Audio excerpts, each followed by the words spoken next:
मित्रहो, आज 26 जून राजर्षी शाहू महाराजांची जयंती. त्यानिमित्त त्यांच्या आयुष्यातल्या काही आठवणी ज्या लिखित स्वरूपात आहेत, त्यापैकी काही आठवणींचा आपण उजाळा करणार आहोत. रयतेचा राजा या शीर्षकांतर्गत सौ सुलोचना लक्ष्मण कोळी, सहाय्यक शिक्षिका, प्रिन्स इंदुमती देवी हायस्कूल फॉर गर्ल्स यांनी लिहून ठेवलेली ही त्याची आठवण. राजर्षी शाहू म्हटलं की धिप्पाड शरीरयष्टीचा, विशाल छातीचा व कोमल मनाचा राजबंडा युवराज नजरेसमोर येतो.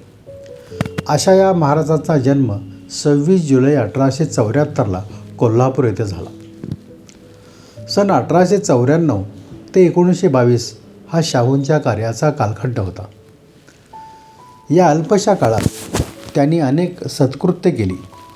राजा प्रजाहितदक्ष कसा असावा याचे आपल्यावरूनच उदाहरण घालून दिले. अनेक सामाजिक सुधारणा केल्या. प्रशासन व्यवस्था कार्यक्षम केली. महाराष्ट्राचा सांस्कृतिक विकास साधला व सर्वात महत्त्वाचे म्हणजे अस्पृश्यांचा उद्धार केला. एकदा शाहू महाराज व त्यांचे सरदार गप्पा मारत बसले होते. इकडच्या तिकडच्या गप्पांना रंग चढू लागला. इतक्यात महाराज म्हणाले, केळवकर सरदार, मला असं वाटतं की संपूर्ण संस्थानभरांचा दौरा काढावा आणि अनेक खेड्यातल्या महारवाड्यात जाऊन जेवावं. सरदार आश्चर्याने म्हणाले, परंतु असं वाटण्याचं कारण काय आहे महाराज? केळवकर सरदाराने विचारलेल्या प्रश्नाचं महाराज उत्तर देऊ लागले. ते म्हणाले, त्याचं असं झालं बघा केळवकर, ध्यान देऊन नीट ऐका हं. मी असाच एकदा सातारा जिल्ह्यात गेलो होतो. तिथे आम्हा मंडळीसाठी जेवणाचा बेत आखला होता. जेवण मात्र शाकाहारी ब्राह्मणी होतं. सोवळेकरीसुद्धा ब्राह्मणच होते. जेवायची वेळ होत आली. जेवण कुठंपर्यंत आटोपलं हे पाहण्याकरिता इकडे तिकडे हिंडू लागलो. बरेचसे हांडे शिजत होते. त्यावेळी एक उघडाबोब सोवळेकरी माझ्या नजरेस पडला. हातावर मांजर घेऊन तो इकडे तिकडे हिंडत होता. सोवळेकरांनी मला पाहिलं व तो म्हणाला, तुम्हाला इकडून जाता येणार नाही.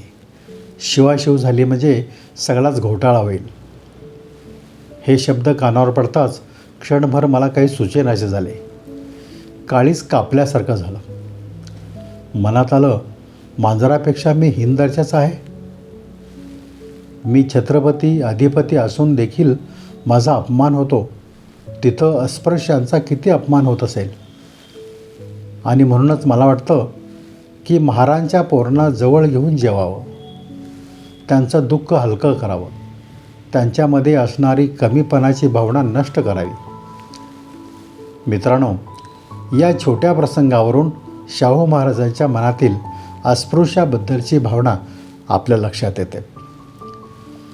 शाहू महाराज नेहमी कृतीतून विचार सांगत असत. कारण वायफळ भाषणांचा लोकांच्या मनावर तितकासा परिणाम होत नाही जितका कृतीचा होतो. गंगाराम कांबळे हा अस्पृश्य व्यक्तीचेच उदाहरण बघा ना.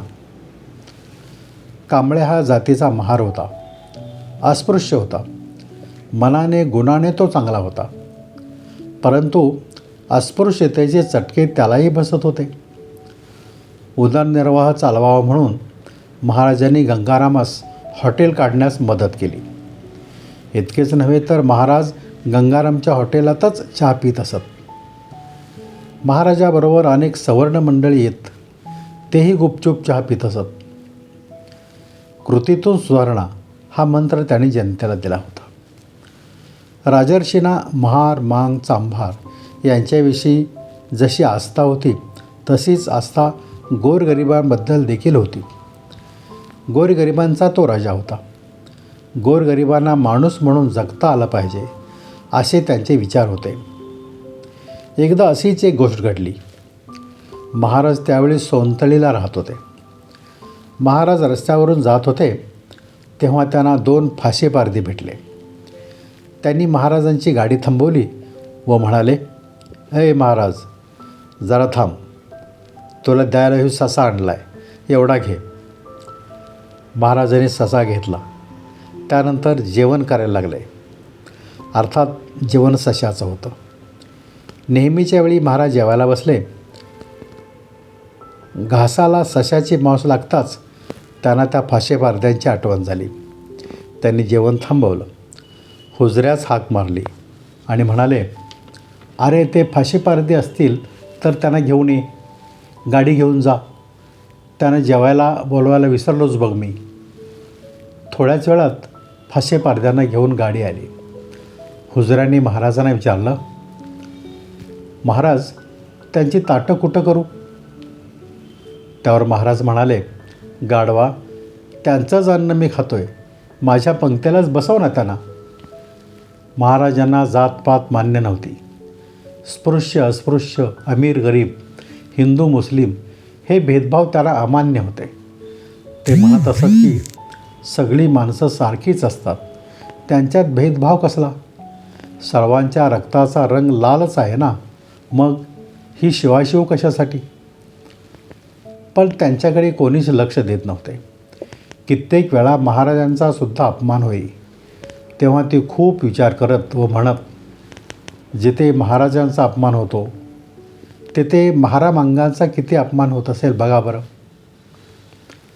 मित्रांनो, हा प्रसंग वाचून महाराजांच्या दिलदार हृदयाची व गोरगरिबांवर जीवापाड प्रेम करण्याच्या रयतेच्या राजांची थोरवी आपल्या लक्षात येते आणि नकळतच ओठातून शब्द बाहेर येतात.